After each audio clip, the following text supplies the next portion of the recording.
अच्छा शुभ, अंतरिक्ष की विशालता देखकर सबसे पहला विचार क्या आया आपको?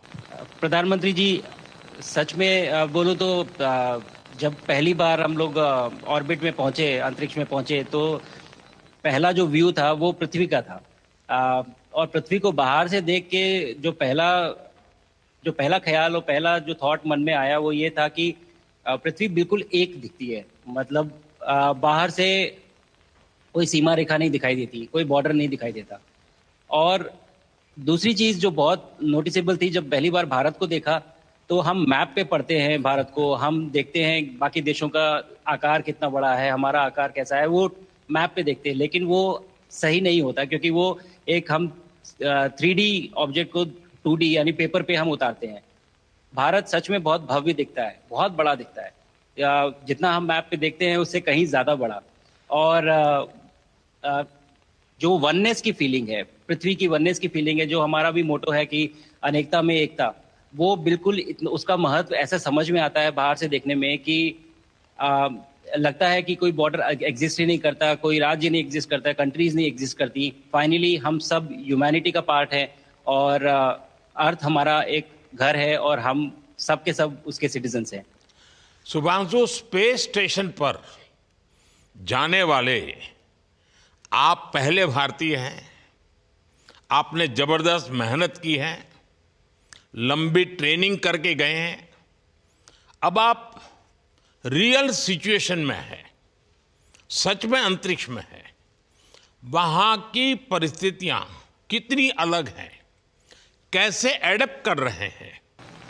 यहाँ पे तो सब कुछ ही अलग है प्रधानमंत्री जी। ट्रेनिंग की हमने पिछले पूरे 1 साल में। सारे सिस्टम्स के बारे में मुझे पता था, सारे प्रोसेस के बारे में मुझे पता था, एक्सपेरिमेंट्स के बारे में मुझे पता था।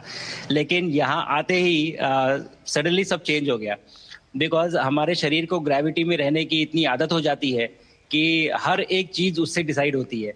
पर यहाँ आने के बाद चूंकि ग्रेविटी माइक्रो ग्रेविटी है, एब्सेंट है, तो छोटी छोटी चीजें भी बहुत मुश्किल हो जाती हैं। अभी आपसे बात करते वक्त मैंने अपने पैरों को बांध रखा है, नहीं तो मैं ऊपर चला जाऊंगा। और माइक को भी जैसे छोटी छोटी चीजें हैं, अगर इसको छोड़ भी दूं तो भी ये ऐसे फ्लोट करता रहता है। पानी पीना, पैदल चलना, सोना। सोना बहुत बड़ा चैलेंज है। आप छत पे सो सकते हैं, आप दीवारों पे सो सकते हैं, आप जमीन पे सो सकते हैं।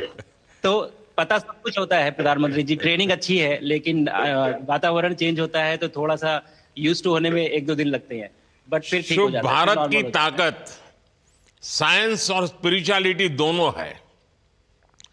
आप अंतरिक्ष यात्रा पर हैं, लेकिन भारत की यात्रा भी चल रही होगी। भीतर में भारत दौड़ता होगा। क्या उस माहौल में मेडिटेशन और माइंडफुलनेस का लाभ भी मिलता है क्या? आ, जी प्रधानमंत्री जी, मैं बिल्कुल सहमत हूँ।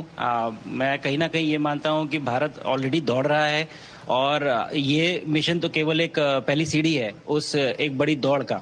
और हम जरूर आगे पहुंच रहे हैं, और अंतरिक्ष में हमारे खुद के स्टेशन भी होंगे और बहुत सारे लोग पहुंचेंगे। और माइंडफुलनेस का भी बहुत फर्क पड़ता है। बहुत सारी सिचुएशंस ऐसी होती हैं नॉर्मल ट्रेनिंग के दौरान भी, या फिर लॉन्च के दौरान भी, जो बहुत स्ट्रेसफुल होती हैं। और माइंडफुलनेस से आप अपने आप को उन सिचुएशंस में शांत रख पाते हैं, और काम अपने आप को काम रखते हैं, अपने आप को शांत रखते हैं, तो आप अच्छे डिसीजन ले पाते हैं। कहते हैं कि दौड़ते हुए भोजन कोई भी नहीं कर सकता, तो जितना आप शांत रहेंगे उतना ही अच्छे से आप डिसीजन ले पाएंगे। तो आई थिंक माइंडफुलनेस का बहुत इंपॉर्टेंट रोल होता है इन चीज़ों में। तो दोनों चीज़ें अगर साथ में एक प्रैक्टिस की जाएं तो ऐसे एक चैलेंजिंग एनवायरनमेंट में या चैलेंजिंग वातावरण में मुझे लगता है ये बहुत ही यूजफुल होंगी, और बहुत जल्दी लोगों को अडेप्ट करने में मदद करेंगी।